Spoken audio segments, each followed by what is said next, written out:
जय भीम जय संविधान। जय भीम जय संविधान। बाबा साहब डॉक्टर अम्बेडकर रहे, अमर रहें, भगवान बुद्ध की करुणा हो।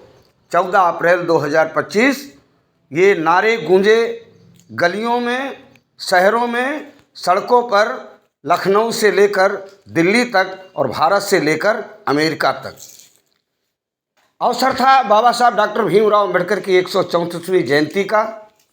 क्रांति पथ न्यूज़ की ओर से मैंने अपने कैमरामैन गौरव भीम के साथ कार्यक्रम को कवर करने का प्रयास किया। हम लगातार निगरानी रखते रहे कि बाबा साहब डॉक्टर भीमराव अम्बेडकर की जयंती इस बार कैसे होने जा रही है। 1 महीना पहले से लोगों ने तैयारियां शुरू कर दी। एक दिन पहले तो 13 अप्रैल को भी तमाम जगह बाबा साहब डॉक्टर अम्बेडकर की जन्म 134वें जन्म की पूर्व संध्या पर कार्यक्रम हुए। 14 अप्रैल को मुख्य कार्यक्रम हर जिला मुख्यालय पर हुआ। पहली बार उत्तर प्रदेश सरकार के मुखिया योगी आदित्यनाथ ने बाबा साहब डॉक्टर भीमराव अम्बेडकर की जयंती को राजकीय सम्मान के साथ मनाने की घोषणा की।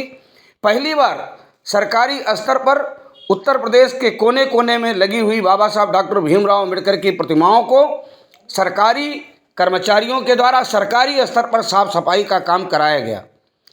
हमने प्रातः 9:30-10 बजे से निकलने वाली भीम यात्रा जो HCL चौराहे से गोसाईगंज, अमेठी वाया गंगागंज होते हुए कोडरा में जिसका समापन होता है, उस कार्यक्रम को कवर करने के लिए हम वहाँ सुबह से निगरानी करते रहे और हम उस यात्रा में शिरकत करते हुए पूरी यात्रा में हमारे कैमरामैन, हमारी न्यूज़ टीम शामिल रही।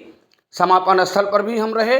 समापन स्थल पे हमने ये महसूस किया कि इस बार की भीम यात्रा और बार की भीम यात्राओं से कोई कहे कम थी तो कमतर तो मैं नहीं आंक सकता, क्योंकि इस बार ये बटी रही यात्रा, कई भागों में बटी रही। एक बात गौर करना चाहिए, मैंने जो महसूस किया अपने चैनल के माध्यम से अपने व्यक्तिगत जीवन में, हजरतगंज चौराहे पर बाबा साहब डॉक्टर अम्बेडकर की प्रतिमा पर हमेशा एक ही कार्यक्रम होता था, लखनऊ का ऐतिहासिक कार्यक्रम, और उसके बाद पूरे महीना भर अम्बेडकर जयंतियों का सिलसिला चलता रहता था।